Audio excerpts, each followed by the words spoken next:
Hello guys, it's Danny here and today I'll be giving you guys a lap guide on this week's brand new daily race B, which is at Tokyo Expressway South counterclockwise in the selected Group 3 cars based off the top 12 manufacturers that qualified for this year's Gr3 World Tours and World Final.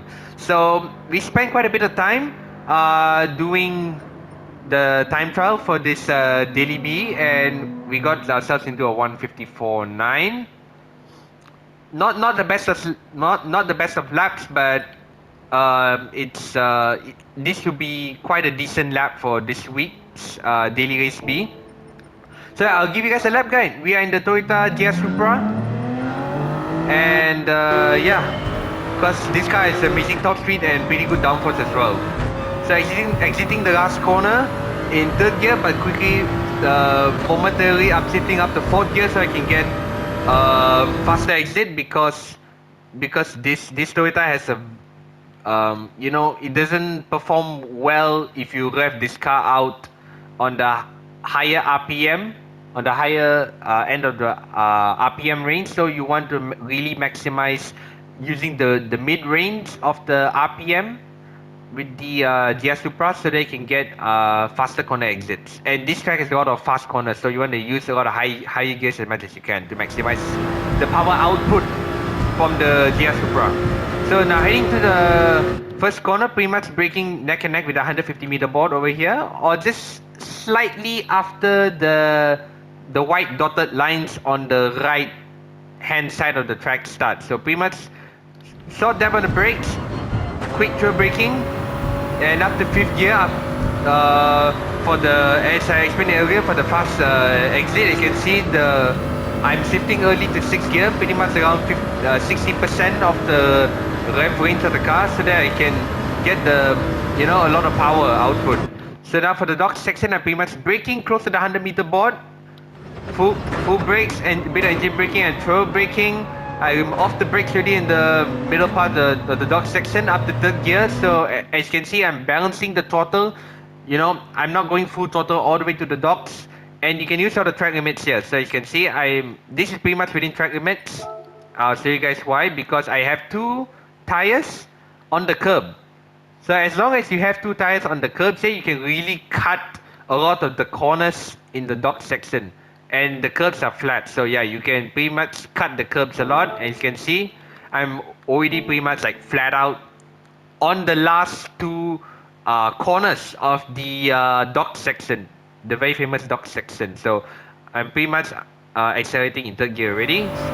So third gear, and I go up quickly to fourth gear. If I hold third gear out of the exit of the dock section, I will sacrifice a lot of acceleration because I'm revving the car out and the car will lose a lot of power on the corner exit if I hold down to the lower gear. So using fourth gear, I get a really stable exit and the power will develop a lot here.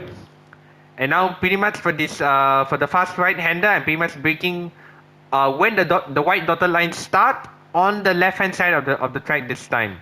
So pretty much small dab on the brakes, down to third gear for the extra rotation.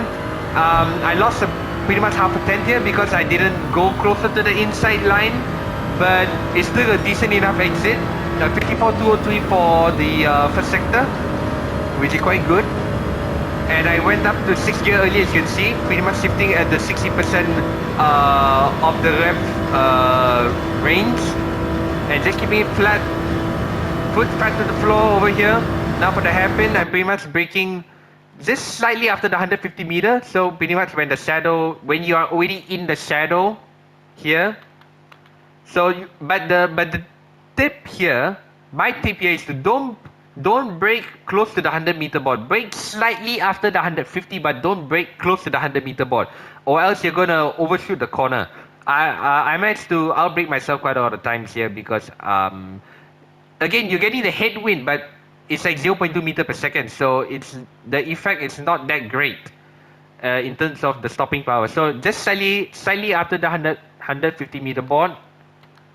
Oh, you can't see it, but it's just slightly behind, so don't worry about it.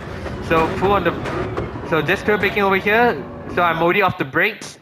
So I downshift the first gear for the rotation, and then I go up the second gear mid corner, so I can get the car to stabilize and not lose the rear on the mid corner.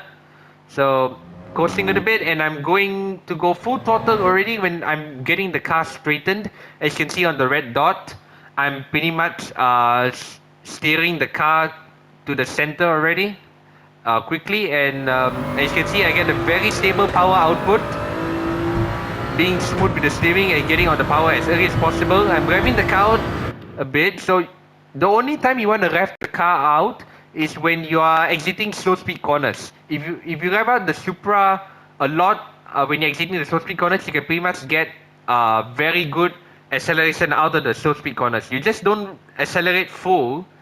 Sorry, I mean, what I meant to say is you don't want to rev the Supra out fully when you're exiting medium to high speed corners, because then you lose the crucial power output needed from the high speed corners. So 130.092 exiting the sector 2.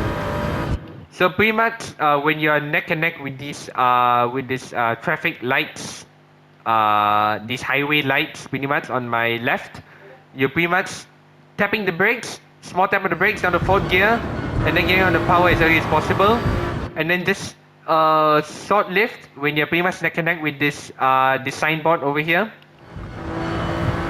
and then you're just going on and off the throttle, and also keeping the steering very smooth. So notice the red dot on the middle of the screen. So that is my steering input. So you want to keep the steering input as smooth as possible. So for last corner, you're pretty much braking at the 50-meter board, down the third gear, hold third gear for a while, and then you are accelerating just as you are pretty much close to this inside wall here, maximizing the Supra's amazing downforce. So you're accelerating in fourth gear over here, and going close to the inside line to complete the lap, shifting up to fifth gear early to maximize the power output, and that is a 154.977. So yeah, that's pretty much the lap guide for this week's Daily Race B. I hope you guys can find this lap guide helpful. Hopefully my explanation is clear on how to maximize this GR Supra at this track. And yeah, good luck guys for this week. I hope you guys can gain some DR and most importantly have some fun. I'll leave you guys with the lap guide with a commentary, and yeah, see you guys in the next video and live stream. Bye bye.